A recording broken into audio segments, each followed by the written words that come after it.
Assalamualaikum warahmatullahi wabarakatuh. Selamat pagi Bu Rohmi dan juga teman-teman sekalian.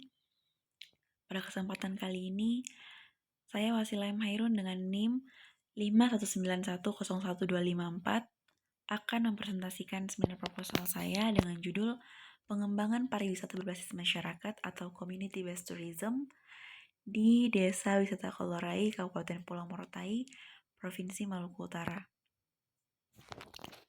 Indonesia sebagai negara kepulauan mempunyai potensi untuk mengembangkan industri pariwisata sangat terbuka lebar. Karena industri pariwisata khususnya di Indonesia dan di dunia pada umumnya juga telah berkembang pesat. Perkembangan industri pariwisata di Indonesia tidak hanya berdampak pada pendapatan devisa negara saja, namun juga telah mampu untuk memperluas kesempatan berusaha serta menciptakan suatu lapangan pekerjaan yang baru bagi masyarakat yang tidak memiliki pekerjaan dan mengatasi pengangguran di daerah. Pariwisata pedesaan merupakan salah satu cara dalam menerapkan pengembangan pariwisata berbasis masyarakat. Dengan pengembangan desa wisata, maka diharapkan adanya distribusi yang merata sesuai dengan konsep pengembangan pariwisata berbasis masyarakat. Pulau Kolorai merupakan salah satu pulau yang terkenal dengan sebutan surga kecil yang berada di Maluku Utara, tepatnya di Kabupaten Pulau Morotai. Pulau Kolorai ini sekarang terkenal dengan desa wisata yang menyajikan panorama pantai yang indah, serta view laut dan Pulau Dodola yang menawan. Penduduk di Pulau Kolorai ini terkenal akan keramahannya kepada wisatawan. Serta berdasarkan data statistik pada tahun 2018, pulau ini dihuni sekitar 100 kepala keluarga yang terdiri dari beberapa kepala suku, seperti suku Galela, suku Bajo, dan juga suku Ternate. Kemudian, pada tahun 2021 lalu, Kemenparekraf menetapkan desa ini sebagai desa wisata karena desa ini sudah memiliki Pokdarwis dan lembaganya sudah lama aktif. Selain itu, desa ini memiliki potensi wisata baru yang menarik untuk dikunjungi wisatawan. Kemudian desa wisata Kolorai memiliki potensi untuk dikembangkan sebagai desa wisata menggunakan model pengembangan pariwisata berbasis komunitas atau community based tourism.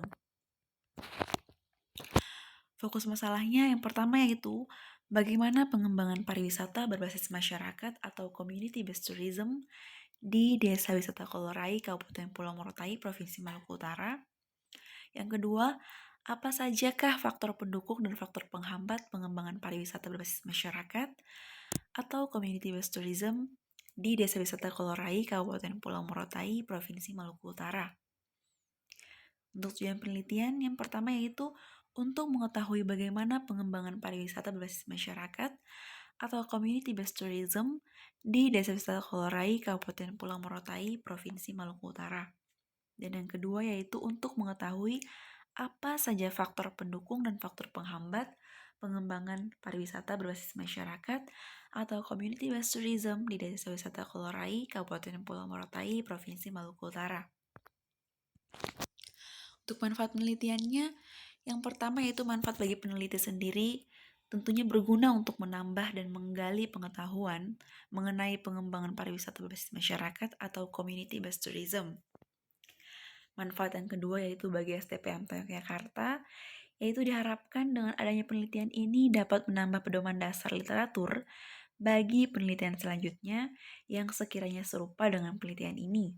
Dan yang ketiga yaitu manfaat bagi pengelola, dalam hal ini Pokdarwis Desa Wisata Kolorai, di mana manfaatnya itu dengan adanya penelitian ini diharapkan dapat memberikan rekomendasi kepada pihak pengelola atau desa mengenai strategi dalam pengembangan desa wisata Kolorai, sehingga memberikan pengembangan yang berkelanjutan dan memberdayakan masyarakat desa wisata Kolorai secara umum dan anggota sadar wisata secara khususnya.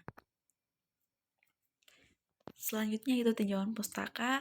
Di sini pengertian dari community based tourism yaitu community based tourism merupakan suatu peristiwa di mana masyarakat setempat menjadi peran utama dalam pengembangan pariwisata.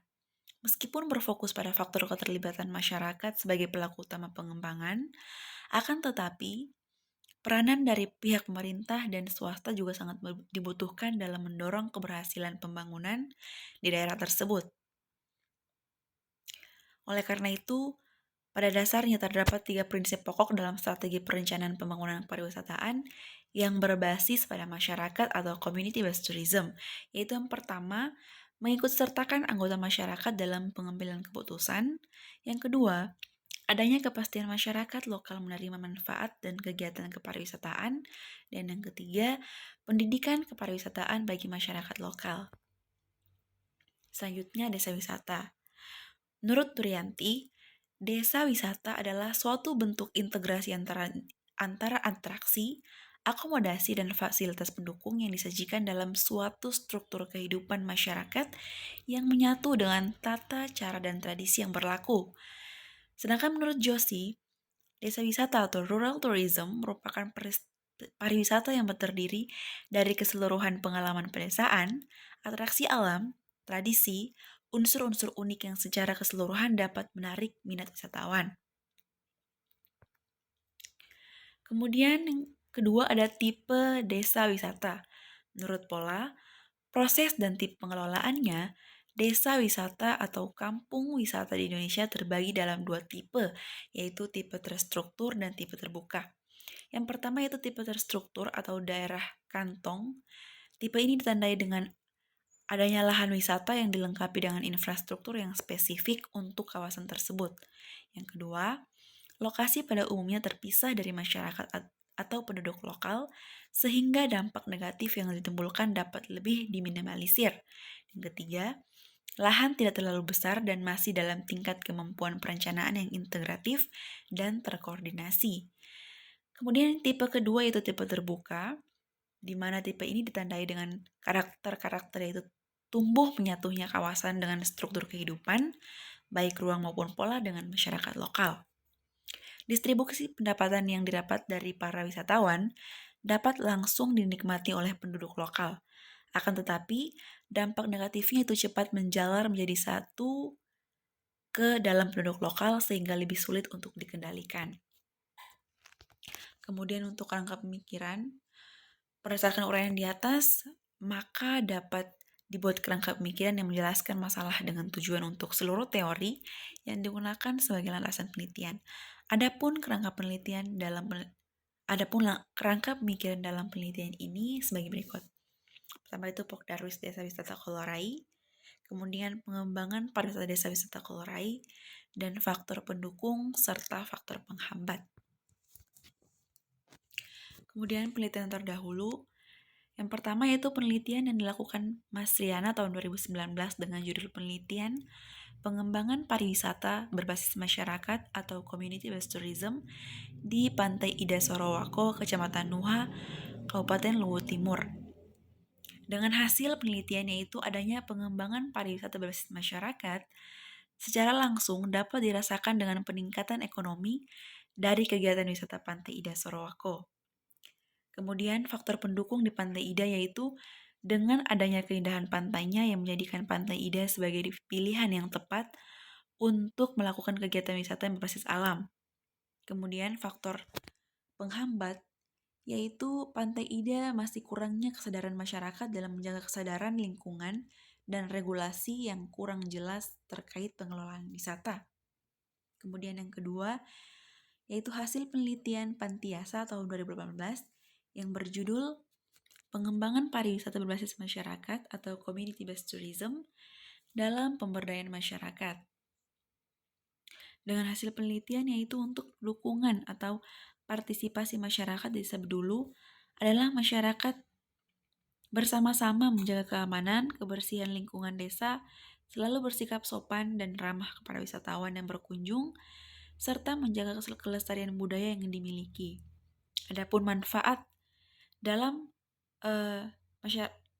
masyarakat terkait adanya pengembangan CBT ini, yaitu adalah adanya pendapatan atau keuntungan ekonomi, pengisi waktu luang, serta kebersihan dan keamanan lingkungan, dan timbulnya kreativitas pebisnis, serta pelestarian alam dan budaya. Kemudian yang terakhir yaitu penelitian yang dilakukan Rahayu dan kawan-kawan tahun 2015 dengan judul Pengembangan Pariwisata berbasis masyarakat di Kabupaten Kulon Progo, Daerah Istimewa Yogyakarta. Dengan hasilnya yaitu CBT di Kabupaten Kulon Progo bermanfaat dalam menciptakan kesempatan kerja, mengurangi tingkat kemiskinan, serta pelestarian lingkungan dan budaya setempat sehingga akan memberdayakan ekonomi masyarakat. Kemudian untuk metode penelitian, yang pertama metode dan desain penelitian. Pada penelitian ini menggunakan metode penelitian kualitatif, yaitu dengan melakukan studi kasus dan bersifat non-angka. Selain itu, metode tersebut juga digunakan dalam penelitian ini karena berfokus kepada pengembangan pariwisata berbasis masyarakat. Kemudian yang kedua, lokasi dan waktu penelitian. Untuk lokasi dilakukan di daerah Provinsi Maluku Utara, lebih tepatnya di Desa Wisata Kolorai, Kabupaten Pulau Morotai, Provinsi Maluku Utara. Peneliti memilih lokasi ini dikarenakan Desa Wisata Kolorai merupakan desa wisata yang baru diresmikan pada tahun 2021 lalu dengan potensi wisata besar untuk dikembangkan. Kemudian yang ketiga itu teknik cuplikan. Teknik cuplikan ini diambil oleh peneliti dalam penelitian ini adalah teknik cuplikan sampling atau purposive sampling. Purposive sampling adalah salah satu teknik pengambilan sampel yang digunakan dalam penelitian secara bahasa, yaitu berarti sengaja. Kemudian yang keempat itu sumber data. Pertama itu sumber data primer. Data primer yaitu pengambilan data yang dilakukan oleh peneliti dengan cara melakukan pengamatan atau observasi dan wawancara yang dilakukan secara langsung di lapangan. Kemudian yang kedua itu data sekunder. Data sekunder adalah data yang diperoleh dari sumber lain berupa studi pustaka, seperti buku maupun jurnal penelitian terdahulu. Kemudian yang kelima, teknik pengumpulan data. Teknik pengumpulan data ini terbagi menjadi tiga. Yang pertama itu wawancara. Wawancara adalah salah satu alat yang paling banyak digunakan untuk mengumpulkan data penelitian kualitatif. Wawancara memungkinkan peneliti mengumpulkan data yang beragam dari responden dalam berbagai situasi dan konteks. Kemudian yang kedua itu ada observasi. Observasi merupakan aktivitas penelitian dalam rangka mengumpulkan data yang berkaitan dengan masalah penelitian melalui proses pengamatan langsung di lapangan. Kemudian yang ketiga yaitu dokumentasi. Penggunaan dokumentasi sudah lama dilakukan dalam penelitian sebagai sumber data karena banyak dokumen sebagai sumber data dimanfaatkan untuk menguji, menafsirkan, bahkan untuk meramalkan. Kemudian uji keabsahan data.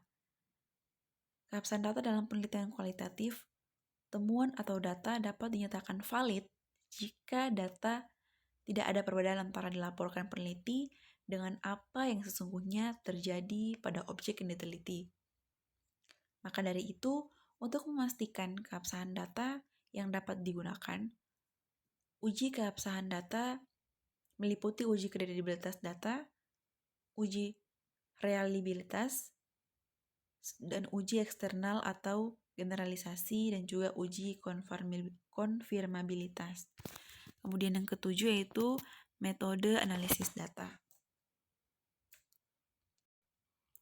Metode analisis data yang pertama itu pengumpulan data atau data collection.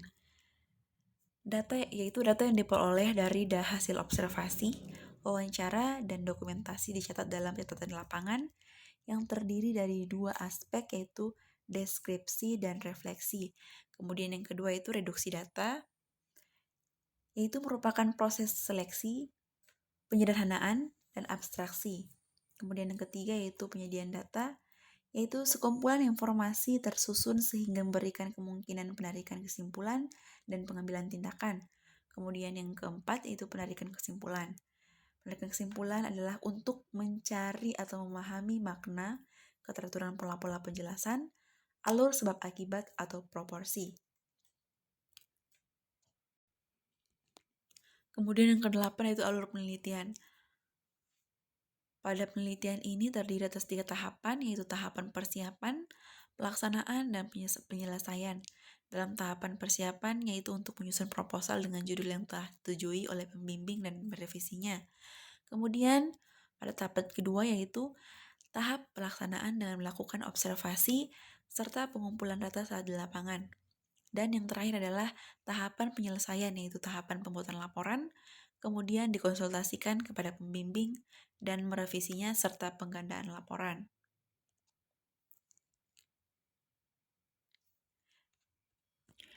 Baik, mungkin itu saja